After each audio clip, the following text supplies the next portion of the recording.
What up? What's going on, guys? Your boy Jez. Welcome back to another Madden 25 MUT gameplay, and we are going up against a viewer with the budget squad on the PS4 console. We are going up against the Rib Maulers. There's that's a cool name though.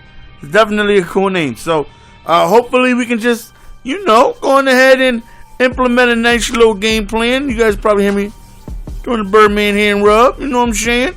Got to implement a nice even game plan, baby. So here we go to start the game defensively, and that's never a good start, right? He goes on ahead, runs the ball with Frank Gore, and I swear, Frank Gore is never as good as he is in real life as he is in Madden. I would take Madden Frank Gore over real life Frank Gore any day of the week. Frank Gore in Madden is absolutely a beast. The guy is a monster, damn near untackleable at times. Guy just runs through you, by you. But in real life, he doesn't play like this. I mean, he don't play like that, man. So, he's, moving the ball, pretty decently against us, and is able to chunk up a good amount of the quarter. But right there, don't test the user. He is so disrespectful, though.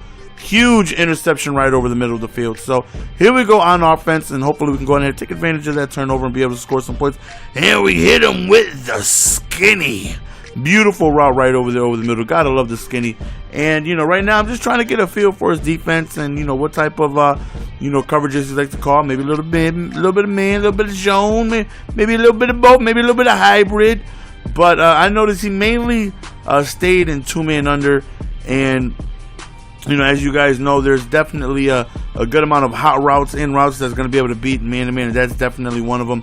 Out routes, if you're not shading or if you don't got yourself somebody that can bump and recover very well, it can be tough to stop. Out routes, if timed well, are definitely going to be tough to stop. Like I said, if you're not shading or if you got somebody with a good press and recovery, out routes are going to be able to beat them. But obviously, like I said, man, timing is everything, because you could be a second late and the cornerback will snag it. I heard, because I missed the whole E3 thing. I think there's like a couple videos floating around YouTube about it. I have yet to see it, but I heard that out routes, like that whole man-to-man beater, I wouldn't call it a glitch, because it's not a glitch. It's stoppable, but to the average player who calling man-to-man, they're gonna have no idea how to beat 2-man under. I mean, they have no idea how to stop an out route. Your regular guy who's just gonna come up, pick up the controller, and try to get the hang of this game. They're not gonna know nothing about no damn shading. They're not gonna know nothing about probably adjusting to a yellow route or anything like that. So I heard in Madden 15, maybe you guys could leave in the comment section, because I heard in Madden 15 that's like done. Like I'm sure you're gonna be able to get some out routes, but it's not like now you can get out routes 10 times out of 10. If your timing is perfect, 10 times out of 10, you'll be able to get that. So I heard that was a stop. I mean, that would be great, because that is definitely something that's easily beaten, and that's why I don't run 2-man under too often, because it's just too easy to beat. Zone, you just want to be able to hopefully get a bunch of different zones going, some blues, some yellows, some purples, all that stuff. Have a good mixture, be able to cover good 15 to 20 yards all at one time, and hope that the pressure gets in before he ends up finding somebody open. Man to man, like I said, really don't run it, because I already know comeback, C routes, out routes, posts, all that stuff will destroy it. Right there, nice little move, and he could go all the way as we're going on into the end zone, and we take a 14-3 lead. Comfortable, right exactly where I look to be. 2 possessions. No matter what he does on his drive, he can score.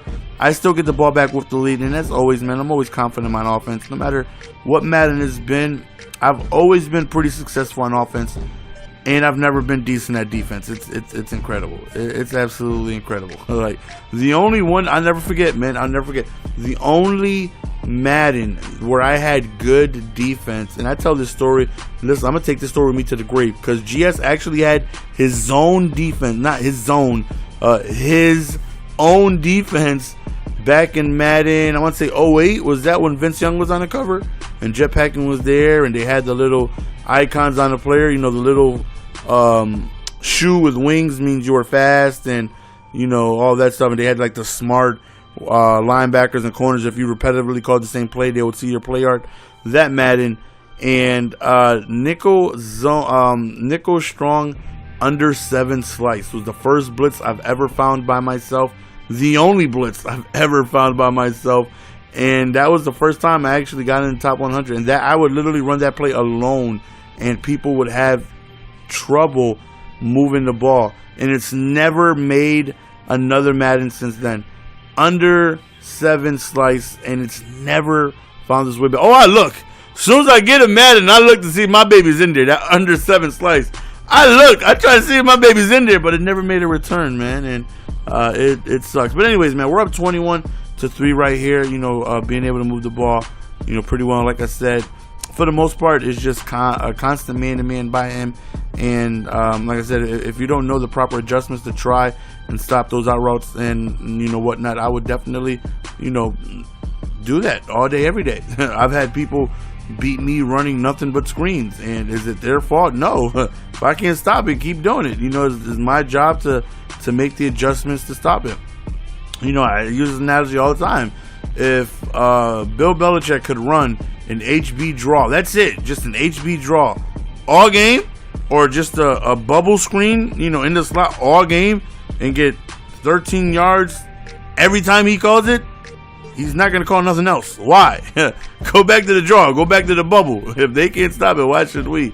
So, you know, I'm definitely, you know, trying to go deeper down the field, but, you know, got the out routes, got the man beaters, just in case he happens to come out 2-man zone. For the most part, that's what he was staying in the majority of the game, and we were able to go ahead and have success against that.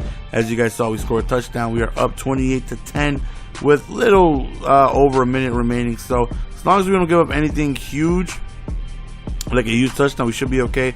And that's what almost happened there. He definitely had space in front of him. Thankfully, we ended up tracking him down.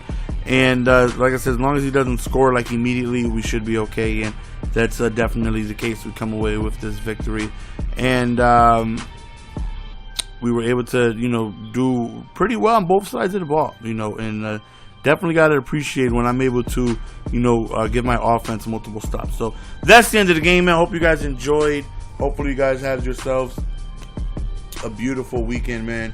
Love each and every single one of you guys. Appreciate you guys for showing love on the content. It's your boy Jess. I'm out. Peace. Give it to me, baby.